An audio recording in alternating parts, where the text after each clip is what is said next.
والصلاة والسلام على سيد المرسلين نبينا محمد وعلى آله وصحبه أجمعين وبعد فأعوذ بالله من الشيطان الرجيم بسم الله الرحمن الرحيم من يؤت الحكمة فقد أوتي خيرا كثيرا وما يذكر إلا أولو الألباب.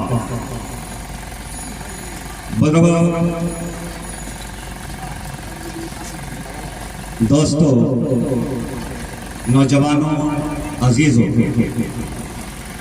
سب سے پہلے میں اللہ رب کے شکر کے بعد میں اس اسٹیج کے زینت اور وقار بڑھانے والے ہم سب کے سرپرست ڈاکٹر سعید الرحمان صاحب ان کو شکرگزار ہوں. ساتھ ہی ساتھ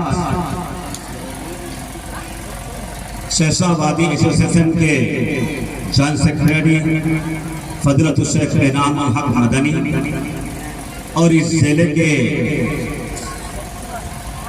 اس برادری اور ایسوسیشن کے ذمہ دار جواسل عالم جناب مصباح الدین بخاری، جناب طاہر صاحب، عبد الرحمن صاحب، زین العابدین صاحب، شمیم صاحب اور دیگر جتنے بھی نمائندہ شخصیات یہاں موجود ہیں، برادر موجود ہیں، تمام کا شکر ادا کرتا ہوں کہ انہوں نے ایک اچھا پروگرام ہم لوگوں کو یہاں دیا جہاں ہم لوگ بیٹھ کر کے آپس میں افہام و تفہیم اور اپنے خیالات کو شامل کرنے کا ہمیں اچھا سنہرا موقع ملا ہے. دوستو، وقت بہت کم ہے. میں نے ایک آیات پڑھی ہے قرآن کریم کی، میں یؤتی الحکمہ فقد اوتی خیرا کثیرا، جس کا خلاصہ یہ ہے کہ دیکھیں تعلیم تربیت ہماری برادری جفاقس برادری ہے.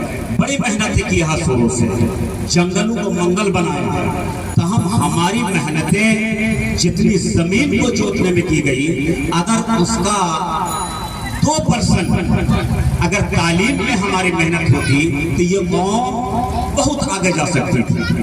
اور جو حالتیں ہمارے ساتھ درپیش ہیں کہ آج کوئی بھی آ کر کے ہم پر انگلیاں اٹھاتے ہیں، وہ شاید موقع نہیں ملتا. ہمیں اور آپ کو معلوم ہے نرم مٹی تے پلائے ہاگے، ہم اپنے آپ کو نرم مٹی قرار دیے ہیں تو کوئی بھی ہاتھ کے چلا جا رہا ہے، پیشاب کر دے جا رہا ہے، اس کے لیے جواب ہم سے نہیں پائی پڑتے.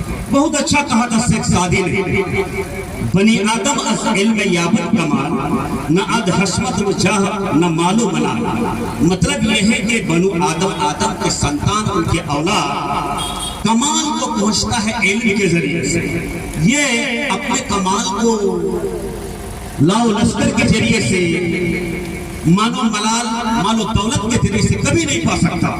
اس لیے انہوں نے کہا تھا چون شمع از بے علم بیت خدا، تم لوگوں کو علم کے لیے ایک شمع کی طرح، چراغ کی طرح پھر جانے کی ضرورت ہے کہ بے علم ناتواں خدا راسرا. اس لیے کہ جو جاہل ہوتا ہے، ان پڑھ ہوتا ہے، وہ تو اپنے اللہ کو بھی نہیں پہچانتا. بلو دوستو، میں اپنے اختصار بیان میں جو کہنا چاہتا ہوں کہ ہمیں اپنی بنیاد کی طرف لوٹنی ہے. آپ کو حیرت ہوگی کہ دین اسلام جس کو ہمارے آقا نبی محمد رسول صلی اللہ علیہ وسلم نے لایا، اس کی بنیاد تعلیم ہے. اقرا باسم ربک الذی خلق. ہمیں اس آیات کے اندر نہ نماز کا حکم دیا گیا، نہ روزے کا حکم دیا گیا، اور نہ ہی کسی بھی عبادت کا حکم دیا گیا. سب سے پہلی بنیادی چیزیں ہمیں جو بتائی گئی وہ تعلیم کی بات بتائی گئی. اور یہ بھی حیرت ہوگی، امام بخاری رحمہ اللہ نے ابھی صحیح بخاری کے اندر کہا العلم قبل القول والعمل به. کوئی بھی کام کرنا چاہتے ہیں، سوچنا چاہتے ہیں تو اس پر عمل کرنا چاہتے ہیں، اس سے پہلے آپ کو نالج بہت ضروری ہے. اس لیے ہمیں اور آپ کو بدلنے کی ضرورت ہے. ان اللہ لا یغیر ما بقوم حتی یغیر ما بانفسہم. جب تک ہم اپنے آپ کو بدلنے کی صلاحیت نہیں پیدا کریں گے، تب تک ہمیں چلانے سے، چیخنے سے، آوازیں لگانے سے، افسوس کا اظہار کرنے سے ہمیں کوئی نہیں بچا سکتا. ہم کو خود اپنے بننے کی ضرورت ہے. وَأَقُولُ قَوْلِي هَذَا وَأَسْتَغْفِرُ اللَّهَ لَكُمْ وَلِسَائِرِ الْمُسْلِمِينَ وَصَلَّى اللَّهُ تَعَالَى عَلَى نَبِيِّنَا مُحَمَّدٍ وَسَلَّمَ.